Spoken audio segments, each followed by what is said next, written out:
यह सवाल सैटरडे का दूसरा एपिसोड है। अगर आपने सवाल सैटरडे का पहला एपिसोड नहीं देखे हैं तो जाके अवश्य देखिएगा, क्योंकि सवाल सैटरडे एपिसोड 1 के अंदर काफी इंटरेस्टिंग क्वेश्चंस और उनके सरल आंसर जो है आपको देखने को मिलेगा। तो जल्दी से जाइए सवाल सैटरडे का एपिसोड 1 देखिए और देखते हैं सवाल सैटरडे का एपिसोड 2, जैनिज्म की बात आत्मीय संग्रह के साथ। चलो देखते हैं सवाल सैटरडे का आज का पहला सवाल। आज का सवाल यह है कि गिरनार का इतना महत्व क्यों है। यह सवाल पूछने वाले हैं कवि शाह अहमदाबाद से। तो सबसे पहली बात, गिरनार एक शाश्वत तीर्थ है। जिस प्रकार से शत्रुंजय शाश्वत तीर्थ है, उसी प्रकार से गिरनार भी शाश्वत तीर्थ है। और गिरनार शाश्वत तीर्थ है ही, लेकिन इसके साथ मैं आपको बता दूं कि शाश्वत का मतलब क्या होता है। जो पहले से ही हो, जिसकी किसी ने कभी रचना नहीं की है, लेकिन वो पहले से ही है, अनादि काल से है और अनादि अनंत काल तक चलने वाली है, इसे हम शाश्वत कहते हैं। तो गिरनार तीर्थ जो है वह शाश्वत है।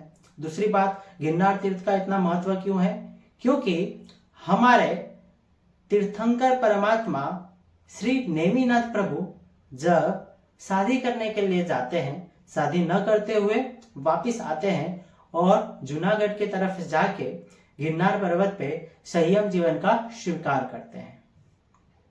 जी हाँ, आज हम प्रभु की यात्रा करने के लिए जाते हैं, गिरनार की यात्रा करने के लिए जाते हैं, फिर हम सहसा बन जाते हैं। वहां पे प्रभु जो है संयम जीवन का स्वीकार करते हैं।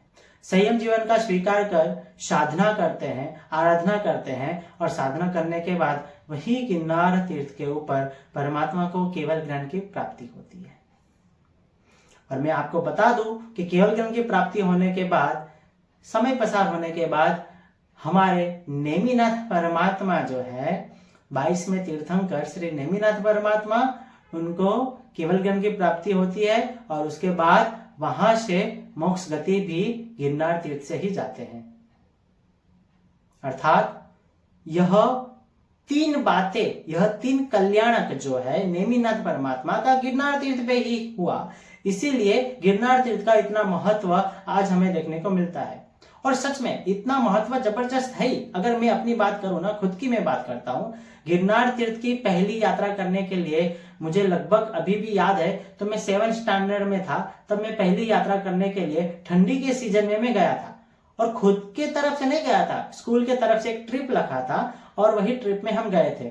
और मेरे साथ एक फ्रेंड था, उसका मैं नाम तो नहीं लेना चाहूंगा, लेकिन मेरे साथ एक फ्रेंड था, वो काफी थोड़ा हेल्दी था, वो 12th स्टैंडर्ड में था।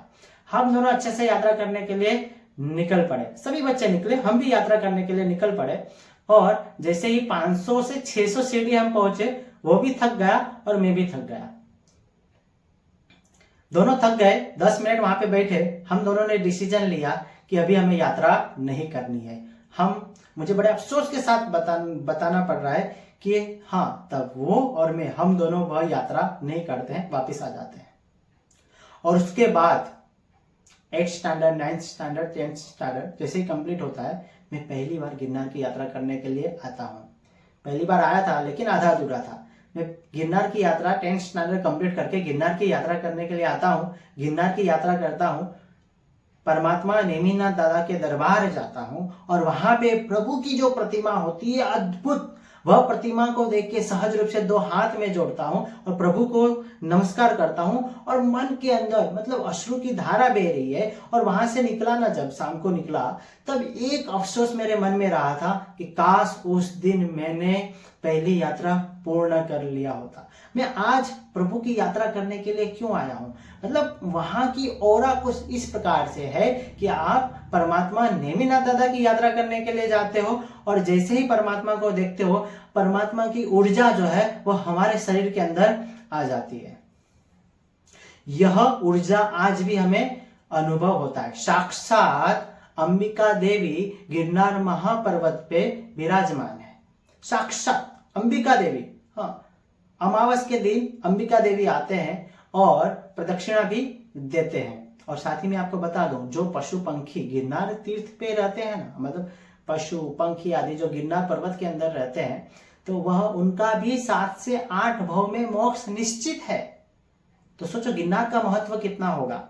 साथ ही परमात्मा गिरनार पर्वत के ऊपर विचर रहे थे, तभी वहां के वनस्पति के अंदर ऐसी ऊर्जा आई, वहां ऐसी ऐसी विविध प्रकार की वनस्पति उगी जिसके कारण, जिसको हम आज औषधि के रूप से भी जानते हैं। और इस प्रकार ऐसी ऐसी औषधि वहां पे हमें देखने को मिलता है, ऐसी ऐसी वनस्पति हमें देखने को मिलता है कि अगर वह वनस्पति हम खा लेते हैं तो 6-6 महीने तक हमें भूख नहीं लगता। ऐसी वनस्पति, हालांकि पता नहीं कौन सा वनस्पति होगा, लेकिन वहां पे है। अगर आपको चाहिए तो ढूंढना पड़ेगा, आप जाओ, जाके ढूंढो, मिल जाएगा। लेकिन उसको ढूंढना उससे अच्छा है कि जाते हैं परमात्मा नेमिनाथ दादा को देखते हैं, सारी थकान उतर जाएगी। तो परमात्मा के 3-3 कल्याणक वहां पे हुआ था। और हाँ, मैं आपको एक बात बता दूं कि जितनी भी 24वीं हुई है, इसके पहले की 24वीं में भी एक परमात्मा का 3 कल्याणक वहां पे निश्चित था। आगे की जो 24वीं होने वाली है उसमें भी एक परमात्मा के 3-3 कल्याणक वही गिरनार पर्वत पे तो होगा ही होगा। हाँ, ये बात भी निश्चित है। तो इसी प्रकार से गिरनार तीर्थ का अत्यंत ही महत्व है। अभी हम जाते हैं दूसरे सवाल पे। दूसरा सवाल जो है रेणु कोचर चेन्नई से पूछे हैं कि ध्वजा जो है वह हम अपने घर क्यों लाते हैं, घर में लाने के बाद ध्वजा के साथ हमें क्या करना चाहिए और ध्वजा क्यों चढ़ाते हैं। इसका आंसर हम देखेंगे इस वीडियो में। तो देखिए, ध्वजा क्यों चढ़ाते हैं उनसे समझने से पहले एक छोटा सा दृष्टांत समझते हैं कि एक राजा है, वह युद्ध करने के लिए जाते हैं, दूसरे राज्य के साथ युद्ध करते हैं और वह राज्य जीतने के बाद जो है वह क्या करेंगे, अपना जो ध्वजा होगा, अपना जो फ्लैग होगा वह वहां पे लगा देंगे। और फिर वह अपना, जो राजा है वो अपना नियम जो है वह राज्य के अंदर जो है वह रखते हैं और प्रजा को उनका पालन करना होता है। तो यहाँ पे भी जो हम परमात्मा के देरासर के शिखर के ऊपर जो ध्वजा चढ़ाते हैं, वह ध्वजा चढ़ाते हैं, उसके साथ ही हमें संकल्प करना होता है कि धर्म राजा की स्थापना हो, धर्म की स्थापना हो, और वह परमात्मा ने जो धर्म बताया है वह धर्म का हम पालन कर सके, वह धर्म का हम अनुसरण कर सके, इसीलिए ध्वजा जो है हमें चढ़ाना होता है। साथ ही ये भी हमें सोचना है कि ध्वजा को घर लाते हैं तो घर में मंदिर के पास जो है वह अच्छे से ध्वजा को हमें रखना होता है। और ध्वजा का 1 साल पूर्ण होने के बाद विधि के अनुसार वह ध्वजा को शुद्ध पानी के अंदर हमें परख देना होता है। तो यह ध्वजा की विधि है। जी हाँ, 1 साल के बाद जो है वह ध्वजा को हमें परख देना होता है और अच्छे पानी के अंदर, किसी तालाब में या तो किसी नदी के अंदर वह ध्वजा को हमें परख देना होता है। उसके पीछे का रीजन यह है कि क्यों आसाधना न हो, घर के अंदर अधिक समय पे रखने के चांस है उसके बाद की आसाधना हो सकती है, तो वह आसाधना न हो, वह आसाधना से बचने के लिए 1 साल के बाद जो है वह ध्वजा को हम परखते हैं। यही विधान है, इसके हिसाब से हमें फॉलो करना होता है। उसके बाद हम आगे बढ़ते हैं। क्वेश्चन नंबर 3, प्रश्न यह है कि टोटल प्रतिमा कितनी है। केतन जैन, उन्होंने यह सवाल पूछा है। तो देखो, टोटल प्रतिमा तो बहुत सारी है, लेकिन शाश्वत प्रतिमा की अगर बात करें, शाश्वत प्रतिमा, जी हाँ, मतलब जो पहले से है, वो प्रतिमा को बनाने वाले कोई नहीं है, वह प्रतिमा को बनाने वाले कोई है नहीं, पहले से ही है और हमेशा के लिए रहेंगे। आपने जगत चिंतामणि सूत्र कंठस्थ किए ही होंगे। आई नो, सूत्र कंठस्थ करने में काफी समय गया होगा। मैं खुद अगर बात करूं ना, जगत चिंतामणि सूत्र कंठस्थ करने में मुझे 3 से 4 महीना लगा था। आप सोच भी नहीं सकते। आपको ऐसा लगा होगा, ओ बाप रे, 3 से 4 महीना कैसे हो सकता है, लेकिन मेरे हुए थे। हाँ, तो जगत चिंतामणि सूत्र की अंतिम गाथा जो है, पनरस कोड़ी सयाईम कोड़ी बायला लखडवन्ना 36 सहस असीम सासय बिंबाईम पणमामी, अर्थात के 15 अबज 42 करोड़ 58 लाख 36,080 प्रतिमाएं शाश्वत है। और बाकी के कई सारे प्रतिमाएं हैं जो शाश्वत नहीं है, वो तो बताया ही नहीं है। ये इतनी प्रतिमाएं शाश्वत है। देवलोक के अंदर, पाताल लोक के अंदर ये सभी प्रतिमाएं हमें देखने को मिलता है। इसके साथ ही आगे पहुंचते हैं। क्वेश्चन नंबर 4, काजल जी गुंटूर से, उन्होंने यह सवाल पूछा है कि मिथ्यात्व का मतलब क्या होता है, मिथ्यात्व का अर्थ क्या होता है। तो देखो, सामान्य से परमात्मा ने जो मार्ग बताया है, परमात्मा ने जो तत्व बताए हैं, परमात्मा के जो सिद्धांत है, वह सिद्धांत को सही मानना, उसे हम सम्यक्त्व जीव कहते हैं। और परमात्मा के जो भी तत्व है, जो भी पदार्थ है, उनको हम गलत मानते हैं तो वह जीव को मिथ्यात्वी कहते हैं। फॉर एग्जाम्पल अगर देखें, परमात्मा ने कहे हैं कि 7 नरक है। जो जीव पाप करते हैं उनको नरक में जाना पड़ता है। लेकिन अगर कोई एक व्यक्ति है, सपोज कि मोहन नाम का लड़का है, वो यह बोलते हैं कि नहीं मैंने तो नरक देखा ही नहीं है, तो नरक तो होगा ही नहीं, नरक तो हो ही नहीं सकता। अगर ऐसा सोचेंगे तो वह मोहन मिथ्यात्वी कहलाएगा। तो सामान्य से परमात्मा के बताए हुए जो तत्व है, वह तत्व को गलत मानना, उसे मिथ्यात्वी कहते हैं। तो खुद के बारे में सोचना है कि हम मिथ्यात्वी तो नहीं है ना, हमारा नंबर मिथ्यात्वी जीव में आता है या सम्यक्त्वी जीव में आता है। ये प्रश्न खुद से हम पूछ सकते हैं और हम खुद ही इसका आंसर दे सकते हैं कि नहीं, प्रभु के जो तत्व बताए हुए हैं, परमात्मा के जो पदार्थ हैं, प्रभु ने जो सिद्धांत बताए हैं, वह सिद्धांत को मैं तो सही मानता हूं कि 100% सही है। हाँ, जो चीज नहीं दिखाई देता वो चीज ऐसा हो सकता है कि हाँ प्रभु ने बताया वो सही है, मेरे माइंड के अंदर बैठ नहीं रहा, वो बात अलग है। बाकी प्रभु ने जो मार्ग बताया वो बिल्कुल सही है। ओके, ऐसा हमें मानना चाहिए, तो हम सम्यक्त्वी जीव कहलाएंगे। बाकी मिथ्यात्वी के अंदर समावेश तो होता ही है, जो पदार्थ गलत समझते हैं वह। अभी हम आगे बढ़ते हैं क्वेश्चन नंबर 5। क्वेश्चन नंबर 5 जो है वो रंजिता संघवी, उन्होंने यह प्रश्न पूछा है। और यह प्रश्न ऐसा है कि ऐसा कोई जीव है जिन्होंने वैक्रिय शरीर का उपयोग किया हो, ऐसा कोई जीव जो तिर्यंच हो और वैक्रिय शरीर का उपयोग किया हो। तो 2 चीज यहाँ आपके लिए नया होगा। पहली बात तो तिर्यंच, और सेकेंड नंबर का जो है वैक्रिय शरीर। तो देखो तिर्यंच में क्या होता है कि तिर्यंच के अंदर गाय, भैंस, बकरी, गधा, इस प्रकार से पशु एवं पंखी का समावेश होता है, जिसे हम तिर्यंच कहते हैं। ओके, सेकंड नंबर के बाद जो है यहाँ पे वैक्रिय शरीर का प्रयोग किया गया है। तो यह जो हमारा शरीर है वह 5 प्रकार से होता है।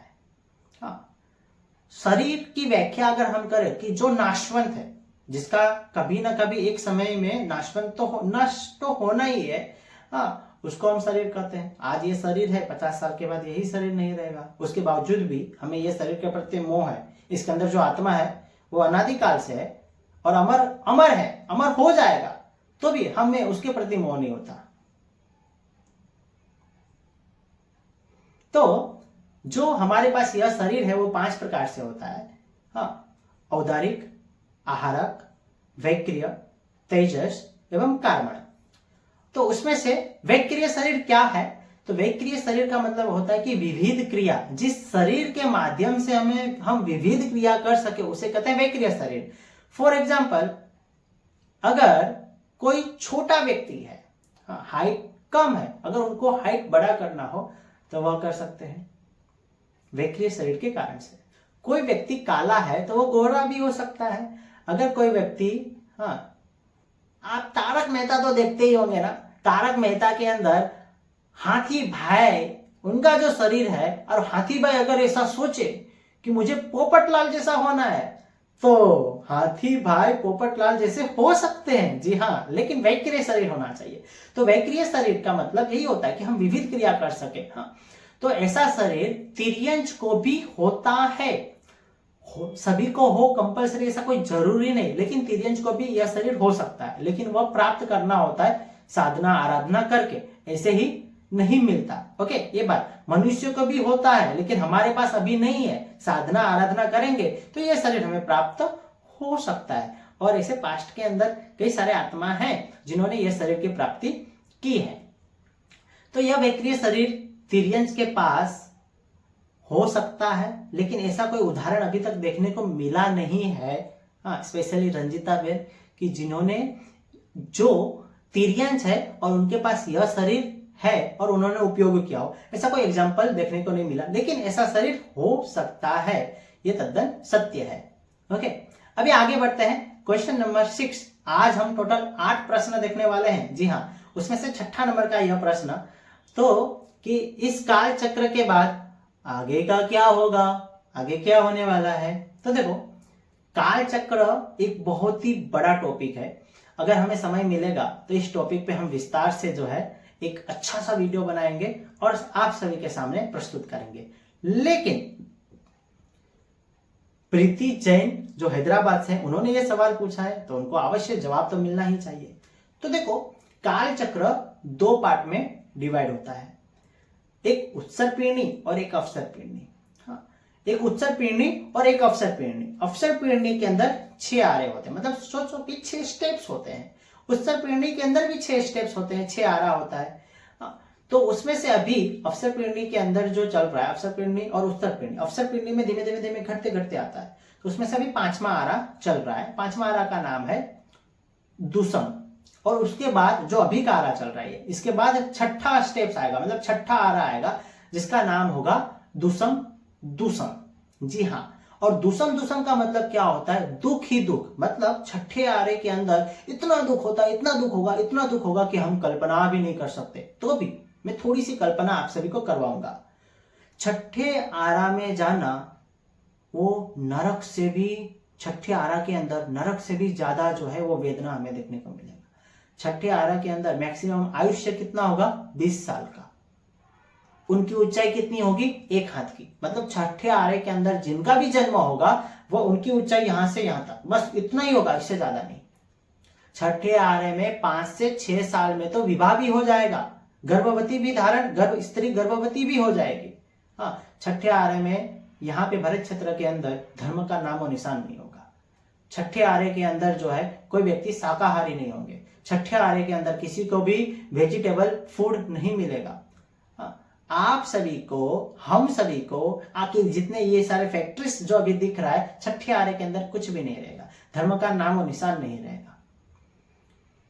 6ठे आरे के अंदर जितने भी जो भी व्यक्ति रहेंगे वो सारे के सारे नॉन वेज रहेंगे, सारे के सारे नॉन वेज खाते होंगे। जी हाँ, 6ठे आरे के अंदर। और विस्तार से वर्णन हम, अगर आप सभी चाहते हो कि नहीं काल चक्र के बारे में विस्तार से हमें सीखना है, तो आप कमेंट कीजिएगा। काल चक्र के रिलेटेड हमें मैसेज भी कर सकते हैं, काल चक्र के रिगार्डिंग, तो हम उसके रिलेटेड हम वीडियो बनाएंगे। इतना काल चक्र के अंदर जो 6ठा आरा है, यानी कि अभी जो समय चल रहा है, उसके बाद ऐसा समय भी आने वाला है। लास्ट के 2 क्वेश्चन देखेंगे और उसके बाद कुछ स्पेशली आप सभी के लिए है वो हम बताना चाहेंगे। 7वें नंबर का प्रश्न यह है कि अगर जॉइंट फैमिली में रहते हैं, बहुत ही इंटरेस्टिंग क्वेश्चन है और आज के लाइफ में ये काफी यूजफुल है कि अगर हम जॉइंट फैमिली में रहते हैं तो किसी एक व्यक्ति का अगर पुण्य बल कम है तो क्या वह व्यक्ति का असर बाकी के फैमिली मेंबर्स में होगा? हाँ, जैसे कि एक एग्जांपल के रूप में समझते हैं, मोहन नाम का लड़का है, उसका एक पूरी की पूरी फैमिली है, लेकिन मोहन जो है वो ज्यादा पुण्य नहीं करता, तो क्या वह व्यक्ति, मोहन नाम का लड़का जो है, उसका पुण्य बल मतलब कम है, तो क्या बाकी के फैमिली मेंबर्स पे असर होगा? तो देखो, असर हो सकता है, असर हो सकता है, असर होगा भी, चांसेस है, ऐसा नहीं कि नहीं चांसेस है। हाँ, लेकिन कर्म का असर कब होता है? तो देखो, जब व्यक्ति, मोहन और हम दोनों भाई हैं, सपोज मोहन, हम दोनों भाई हैं, मोहन के पास पुण्य बल कम है तो उसका असर मेरे पे हो सकता है, तो हो सकता है, लेकिन वो कब होगा? जब इस भव में हो सकता है कि मेरा पुण्य बल ज्यादा है लेकिन मोहन का कम है, लेकिन पूर्व भव के अंदर हमने ऐसा कोई कार्य किया होगा जो अभी उदय में आए, इससे चांसेस है। बाकी ऐसा नहीं कि मोहन का पुण्य बल कम है तो डायरेक्टली हम पे ही असर करेगा। हम पे कम असर कब असर करेगा? जब हमारा पुण्य बल पूर्व भव के अंदर ऐसी कोई घटना घटित हुई हो जो हमें आज उदय में आएगा, तो आ सकता है। बाकी जिस प्रकार से हम धर्म आराधना करते हैं उस प्रकार से ऐसा नहीं कि हमें उनका पुण्य बल कम है तो हम पे असर करेगा ही करेगा। अगर हमने पास्ट के अंदर ऐसा कुछ किए होंगे तो असर करेगा, बाकी डरने की आवश्यकता कोई नहीं है। हाँ, बाकी मोहन भी अच्छे से धर्म करे, इस प्रकार से हमें प्रयत्न करना है। क्वेश्चन नंबर 8, आज का लास्ट प्रश्न हमारा ये है कि प्रभु की जो पूजा करते हैं, तो प्रभु की पूजा करते समय जो हम मुखोश बांधते हैं वो अष्टपद ही क्यों होता है? तो उसके पीछे का 2 रीजन है कि पहला कि प्रभु की प्रतिमा अत्यंत ही शुद्ध है, साक्षात परमात्मा है, इस प्रकार से हमें सोचना है और यही रियलिटी है, यही सत्य है। सेकंड नंबर कि हमारा ये जो श्वासोश्वास की प्रक्रिया है मुख में से जो हवा निकलती है वो परमात्मा की मूर्ति को स्पर्श ना हो, क्योंकि हमारा जो ये श्वासोश्वास की प्रोसेस जो है, प्रक्रिया है, वह अशुद्ध ही रहता है। तो वह अशुद्ध श्वास जो है परमात्मा को स्पर्श ना हो, इसीलिए हम मुख को बांधते हैं। और साथ ही ऐसा हम कल्पना भी कर सकते हैं, ऐसा हम सोच भी सकते हैं कि जिस प्रकार से आत्मा पे लगे हुए अष्ट कर्म है, यानी कि 8 कर्म है, उसी प्रकार से मेरे आत्मा पे लगे हुए जो 8 कर्म है वो अष्टपद जो है, अष्टपद में बांध रहा हूं, प्रभु की आराधना करके, प्रभु की पूजा करके वह कर्म पे लगे हुए, आत्मा पे लगे हुए जो अष्टपद कर्म है उनकी मैं निर्जरा कर सकूं और मैं मोक्ष की प्राप्ति कर सकूं। तो यह 8 सवाल और उनका यह सरल जवाब, आई होप कि आप सभी को अच्छे से समझ में आया होगा। और हाँ, एपिसोड 3 के अंदर इतने इंटरेस्टिंग क्वेश्चंस है कि आप सोच भी नहीं सकते। उसमें से सिर्फ एक सवाल मैं आप सभी को बताना चाहूंगा कि नेमिनाथ परमात्मा जब शादी करने के लिए गए थे तो पशु तणु पुकार सुनीने पाछा वड़िया तत्काल, ये हम स्तवन में भी बोलते हैं कि परमात्मा ने पशु का पुकार सुना और वो वापिस आ गए, शादी नहीं किए। तो पशु को वहां पे क्यों रखा था? भोजन के लिए ही तो रखा गया था। तो क्या राजुल के पिताश्री जो है वो मांसाहार थे? क्या वो सभी को नॉनवेज खिलाने वाले थे? इसका आंसर क्या आएगा? इसका आंसर आपको मिलेगा एपिसोड 3 के अंदर। अगर इन सभी का आंसर आप जानना चाहते हो तो कमेंट के अंदर अवश्य बताइएगा, और आपको यह एपिसोड अच्छा लगा हो तो अवश्य कमेंट के अंदर अपने हिसाब से आप कुछ बताइए, ताकि हम भी प्रोत्साहित हो और आगे का एपिसोड हम कंटिन्यू करें। आपके मन के अंदर कोई भी सवाल हो तो आप सवाल सैटरडे के अंदर पूछ सकते हैं। मंडे को आप सवाल पूछो, उसका आंसर आपको शनिवार को मिलेगा। जी हाँ, सरल जवाब मिलेगा और उचित जवाब मिलेगा। यह वीडियो आप अपने 5 फ्रेंड को, 5 मित्र को शेयर करो ताकि वह भी यह जवाब जान सके।